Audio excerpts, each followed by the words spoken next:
aplikasi KNO3 putih ini akan lebih bagus ketika malai bunga itu sudah jadi beri. Itu kemungkinan rontok akan lebih sedikit.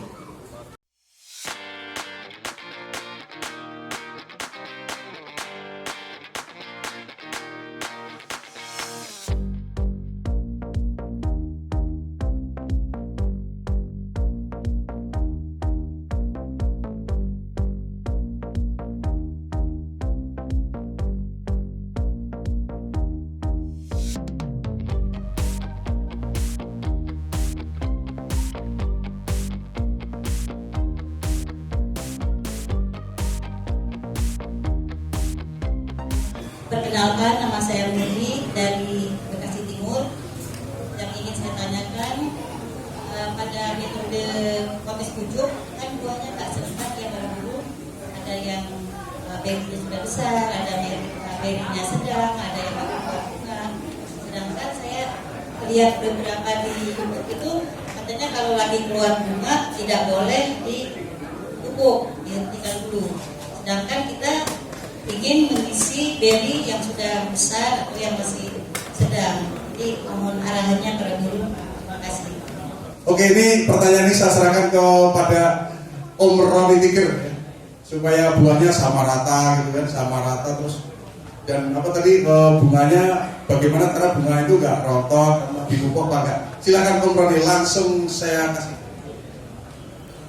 Terima kasih Ibu Mirli ya. Potes pucuk salah satu sistem pembuahan yang sangat terkenal di kita ya, Indonesia, potes pucuk. Karena di luar nggak ada istilah potes pucuk. Tapi karena tanah kita sangat subur, jadi hasil dari potes pucuk juga bisa maksimal. Kenapa potes pucuk tidak bisa serentak banyak? Sebenarnya bisa. Selama pohon indukannya itu bagus, subur, dan cabang yang akan kita potesnya itu memang sudah sama ya, sudah siap untuk dipotes. Dan ada yang menyusul tidak sama itu karena ada cabang baru yang kemudian potesnya itu belakangan. Jadi utamakan kalau misalnya mau potes pucuk itu cabang yang akan kita potes udah dipilih dulu.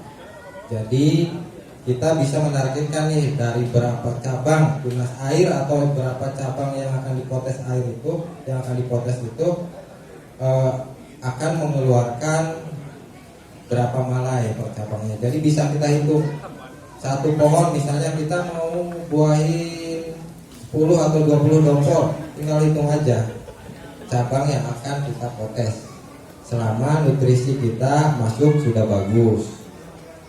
Dan untuk yang belakangan itu bisa untuk menambah jumlah bunga, jumlah nanti calon buah kita. Kalau misalnya yang awal serempak itu pasti lebih banyak, misalnya 70 atau 80%. Usahakan 70 atau 80% itu potes pucuknya sama, maksudnya dalam waktu yang sama.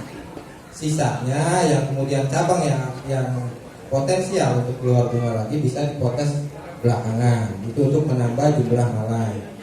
Jadi 70-80% yang ini otomatis keluar malai bunga, calon buahnya itu serempak. Jadi pemupukannya ngikutin yang potes pucuk yang awal ini. Kendalanya kenapa ketika ini suka rontok pemupukannya ya, biasanya kendala di pemupukan. Itu rontok itu biasanya sering terjadi ketika bunga sedang mekar ya. Jadi lebih bagus idealnya itu ketika bunga masih belum menjadi beri, minimalkan unsur N. Jadi perkecil unsur N dengan misalnya biasanya untuk pembuahan kita pakai apa sih? Kebanyakan di sini dengan NKP aja cukup ya, atau bisa dipakai juga KNO, KNO 3 putih, atau dengan mikro yang lain. Nah, ketika malai bunga calon buah itu belum jadi berry, KNO ini dosisnya itu jangan terlalu banyak karena itu mengandung N-nya lumayan.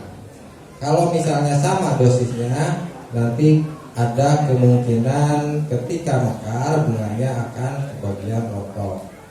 Jadi aplikasi KNO3 putih ini akan lebih bagus ketika malai bunga itu sudah jadi berry. Itu kemungkinan rontok akan lebih sedikit.